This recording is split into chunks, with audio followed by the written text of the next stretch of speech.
demandé de parler du président Wilson, sa personnalité, ses idées, sa politique. Et c'est ce que j'ai effectivement préparé. Et puis, au regard de l'évolution de nos travaux et de nos discussions depuis ce matin, petit à petit, j'ai réorienté ce que je voulais faire. Et puis,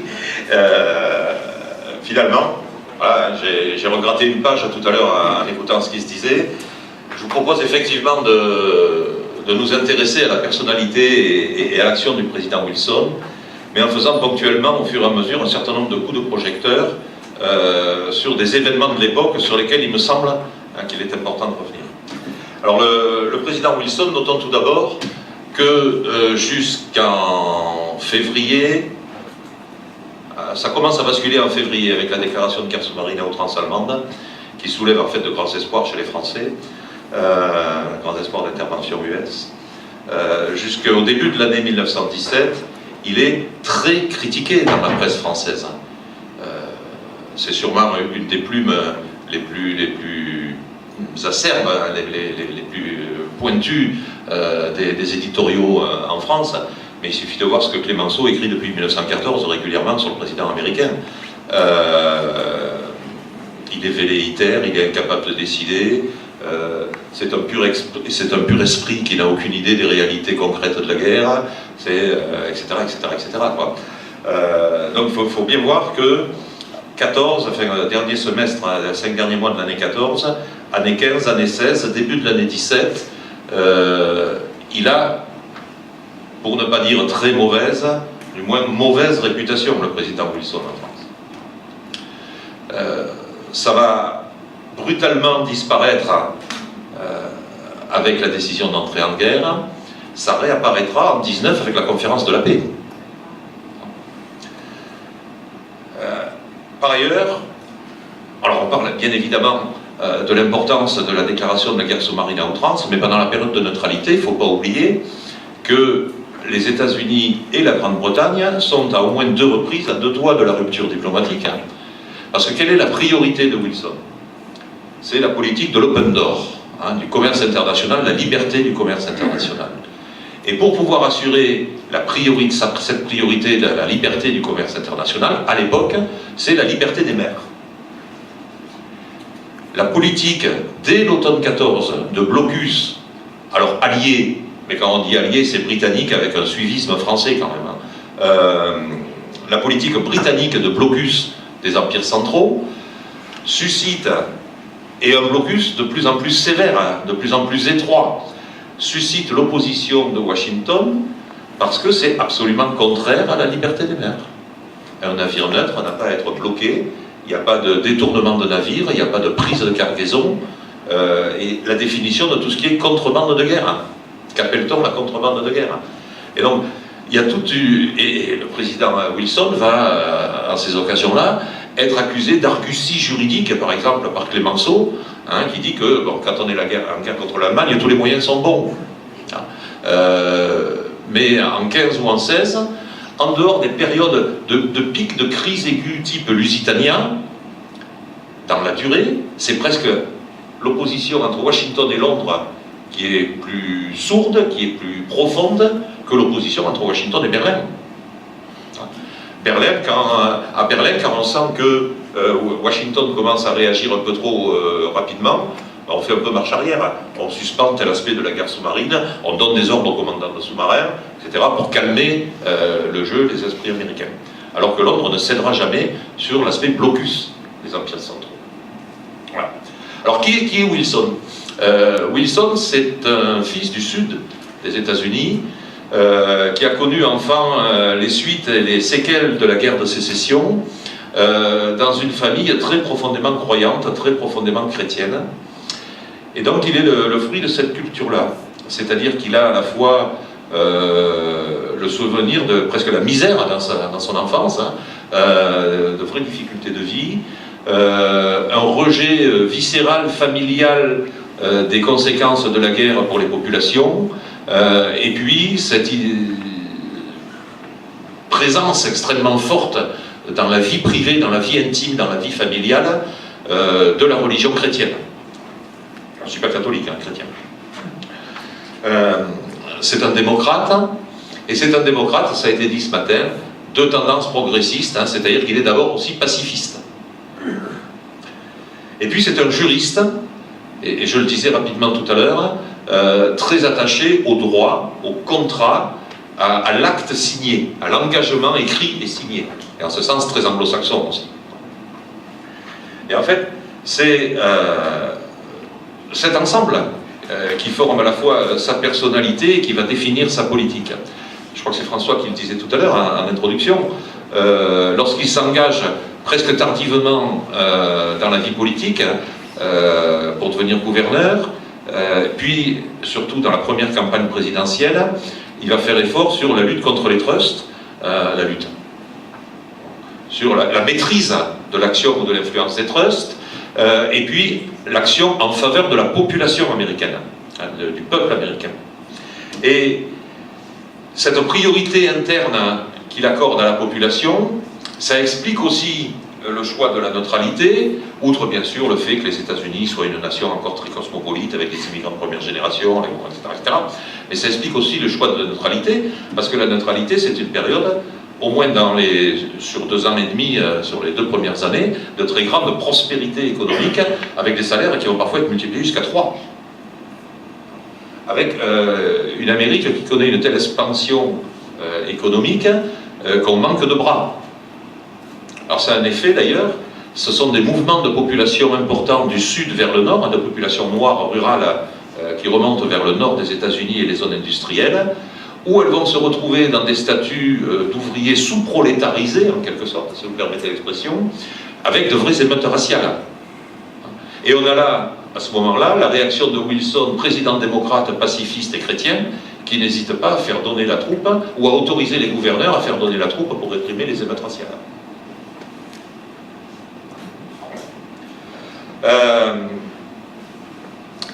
Autre point, l'isolationnisme américain, à l'époque de Wilson, il est quand même devenu relatif. Hein. La doctrine Monroe, elle a beaucoup à faire la Monroe. N'oubliez pas que vous avez eu auparavant 3 présidents républicains. Ça a commencé avec la guerre contre l'Espagne. Et alors évidemment, il n'y a pas d'empire colonial américain. Hein. Il y a un système de zones d'influence et de territoires plus ou moins sous protectorat qui va de Cuba aux Philippines. Vous avez l'affaire du canal de Panama. Hein. C'est Wilson qui, symbole de modernité, en appuyant sur un bouton dans son bureau, hein, par l'électricité, fait sauter le dernier bouchon de terre et de cailloux qui permet d'ouvrir définitivement le canal de Panama. Donc vous avez cette zone d'influence américaine et ces points d'appui pour la marine. On retrouve toujours la marine parce que c'est la liberté des mers, donc c'est la liberté du commerce. Et puis après la phase d'expansion un peu impérialiste des États-Unis au tournant du 19e et du 20e siècle, se met en place ce qu'on appelle la diplomatie du dollar, hein, essentiellement sur l'Amérique du Sud, où en fait il n'y a pas de conquête de terrain à proprement parler, mais il y a des pays qui sont mis sous influence. Et donc la zone d'influence, la sphère d'influence américaine, nord-américaine, états-unienne, sur l'ensemble du continent américain, elle se définit, elle se met en place à ce moment-là. Et donc il arrive dans cette queue de trajectoire un petit peu, Wilson. Pour expliquer sa relative non-intervention au début de la Première Guerre mondiale, en dehors de quelques déclarations et de quelques télégrammes à ses ambassadeurs, il faut se rappeler que sa femme est sur le point de mourir. Hein. Elle est en phase d'agonie. Hein. Elle va mourir quelques jours après le début de la Première Guerre mondiale. Et donc il est personnellement, familialement, presque déconnecté, pas loin, des grandes affaires non américaines. Pour les États-Unis, août 14, c'est la guerre européenne. Et puis ça me permet de faire le lien. Vous savez qu'il y a le système du spoil system aux États-Unis, hein, où on remplace des centaines de cadres dirigeants à la suite des changements de présidence, hein, et en particulier des ambassadeurs. Et les ambassadeurs à Londres et à Berlin ont déjà été changés par des amis démocrates de Wilson, qui comme souvent ne sont pas issus de la carrière, hein, ne sont pas des diplomates de carrière, mais sont des amis industriels et financiers qui ont largement sponsorisé sa campagne électorale. Et donc, en retour, ils reçoivent une belle ambassade en Europe. C'est à Paris que reste un ambassadeur républicain dont le successeur a été désigné, mais qui n'est pas encore arrivé en France, et qui va faire preuve d'une totale honnêteté intellectuelle vis-à-vis du président démocrate et vis-à-vis de son pays, et donc se ranger derrière les décisions du président Wilson, tout en favorisant ce que les États-Unis au départ lui reprochent un peu, ce qui a été évoqué tout à l'heure avec le musée de Bérancourt, c'est-à-dire les efforts caritatifs, de sociétés de bienfaisance, de secours, d'aide aux blessés, etc., qui vont se développer au départ à partir de l'ambassade des États-Unis. En fait, ça naît parce qu'ils vont lever des fonds pour permettre aux Américains bloqués en France et en Europe de l'Ouest de rentrer aux États-Unis. Il y a même un bateau chargé d'or qui va arriver en France pour leur permettre de payer leurs dépenses, hein, et puis de les rapatrier. Et puis à partir de là, ça va évoluer et les actions de bienfaisance vont se développer au profit des populations ouest-européennes, des belligérants. Autre question que j'ai rapidement évoquée concernant Wilson et sa politique, et qu'on a un petit peu parlé, la question des soldats noirs dans l'armée américaine. L'armée américaine est une armée qui est ségrégationniste. Ouais. Il n'y a pas d'officiers noirs. Et puis, ça a été dit tout à l'heure, hein, il est hors de question d'apprendre aux Noirs à se servir d'une arme parce qu'on ne sait jamais ce qu'ils en feraient. Et donc, au départ, on ne recrute que des citoyens américains de race blanche. Et puis un certain nombre d'Américains noirs, afro-américains, vont dire, mais si nous sommes citoyens des États-Unis, cette guerre est aussi la nôtre. Et si cette guerre est la nôtre, que nous nous engageons et que nous faisons une belle guerre, au retour, après la victoire, hein, dont personne ne doute, au retour, personne ne pourra nous refuser la plénitude de nos droits civiques. Et donc il y a une espèce de mouvement de pression, de mouvement d'opinion au sein de la communauté noire américaine qui va favoriser l'engagement et les demandes d'engagement. Au départ, l'administration fédérale est très réticente, elle finit par céder, avec pour objectif de les cantonner dans des missions à l'arrière, décharger des bateaux, aménager des voies ferrées, s'occuper des dépôts et de la logistique, etc. Et puis finalement, 2 divisions noires américaines vont être créées. Ça suscite dans le pays, sur le sol américain, parfois de très violentes réactions. Il y a un certain nombre de villes qui refusent l'installation de camps spéciaux pour former les soldats noirs, avec de véritables émeutes dans les villes où on va brûler les installations fédérales militaires américaines, pour que les Noirs ne viennent pas s'installer là. Finalement, 2 divisions vont être transportées en France, une qui va être cantonnée effectivement dans les métiers de la logistique, du soutien, du transport, et qui va manier la pelle beaucoup plus que le fusil, et puis une, donc les 4 régiments, c'est le 369e et les autres, hein, vont être mis à la disposition des Français et intégrés à l'armée française. Il y a d'ailleurs une note de l'état-major général américain qui prévient le commandement français qu'il ne faut pas trop de familiarité avec les Noirs. Hein.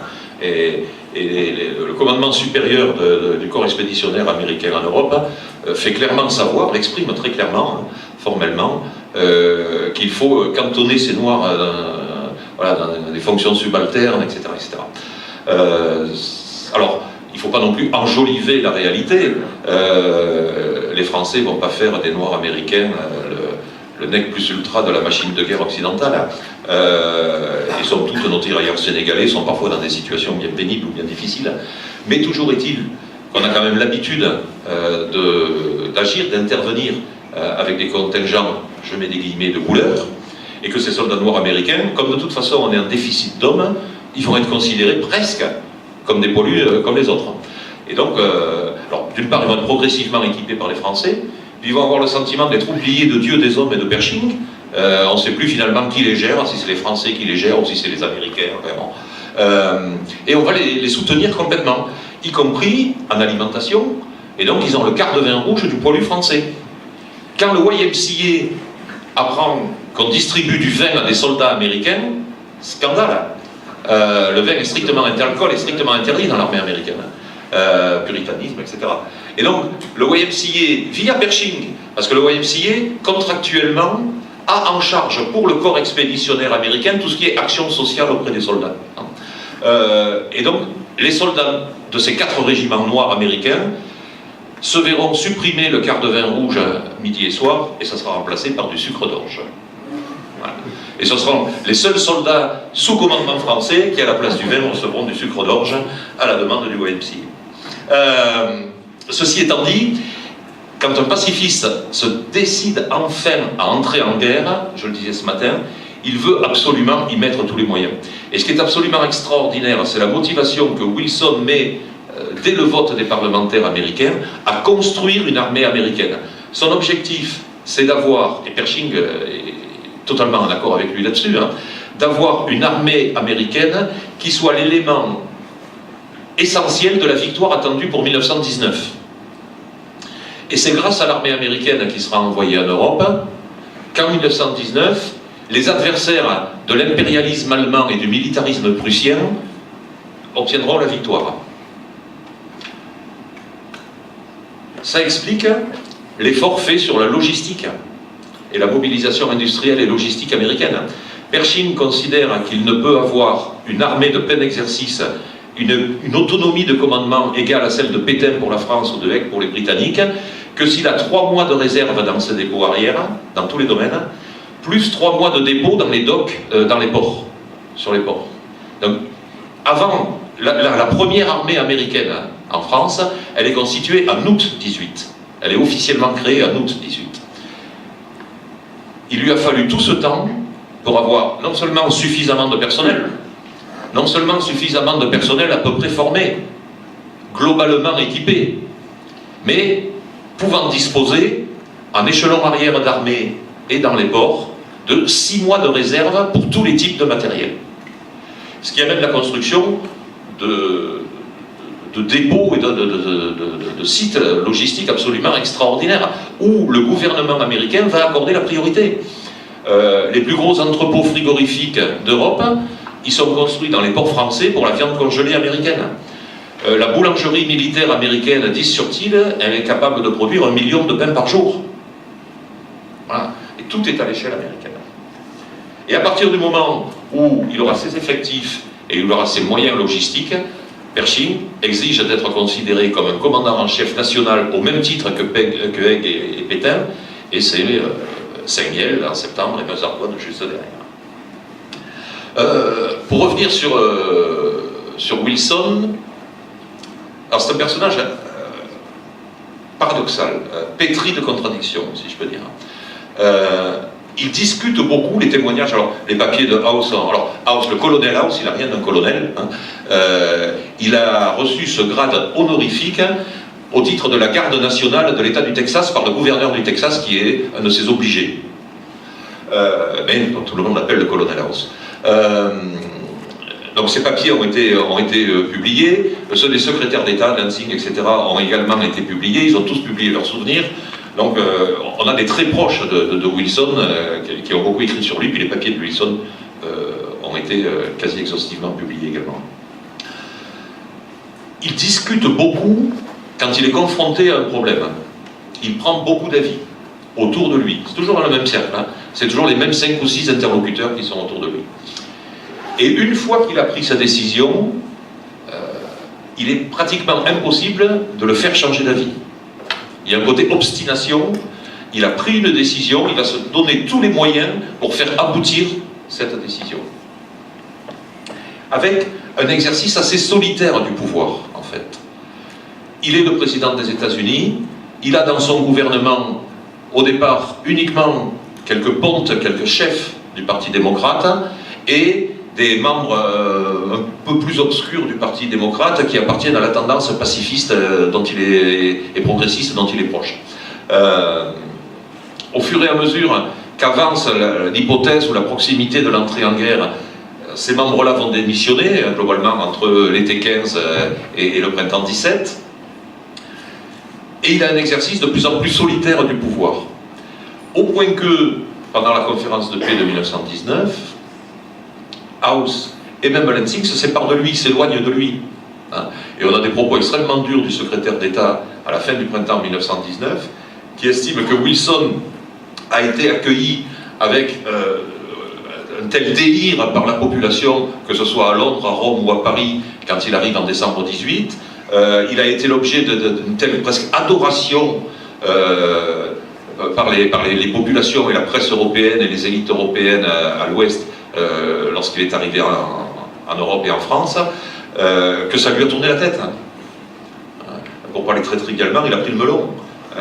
Et donc, il s'est perdu et il s'est imaginé être le sauveur de l'humanité quelque part. Cette réévaluation du rôle de la place de Wilson, elle est intéressante à voir entre décembre 18 et l'automne 1920.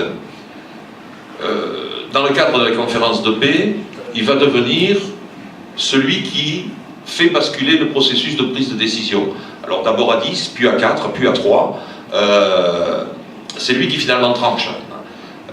Au départ, les Britanniques devaient récupérer le Rwanda au Burundi. Et puis le roi des Belges intervient directement chez Wilson, arrive à le convaincre tête à tête.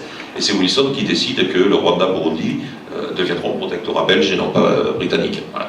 Il y a toute une série de domaines où les rectifications territoriales, les choix, etc., c'est le fait du président Wilson. Y compris dans des concessions avec Clémenceau, parce que Clémenceau est quand même extrêmement dur dans les négociations. Il rentre aux États-Unis, vous savez que c'est lui qui exige que le texte créant la Ligue des Nations, la Société des Nations, soit dans le préambule, soit le préambule du traité de Versailles. Et il rentre aux États-Unis. Il est toujours le président américain qui, pendant son mandat, a été le plus longtemps absent du territoire des États-Unis. En dehors d'une brève période en février 18 où il rentre, c'est lui qui est absent quasiment pendant 6 mois du territoire, même 7 mois du territoire américain.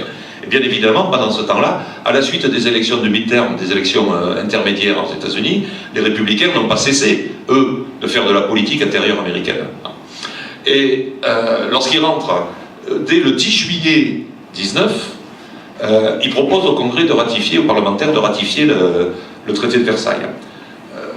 Bronca, en particulier des élus républicains, mais pas que. Et le processus va durer jusqu'à l'automne 1920. C'est-à-dire que ça va durer pendant plus d'1 an. Wilson décide de passer par-dessus les parlementaires, d'en appeler directement au peuple américain, faire pression sur les élus. Et pour ça, il va faire une grande tournée dans les villes du Midwest, du Nord, etc., pour prêcher en faveur du traité de Versailles. Succès mitigé, et surtout aucun écho sur les parlementaires, quasiment. Et puis, alors que ces derniers fidèles, en particulier House, lui suggère de négocier avec l'opposition parlementaire, d'accepter quelques concessions, il va s'y refuser. Et ça va être bras de fer sur bras de fer jusqu'à l'été 1920.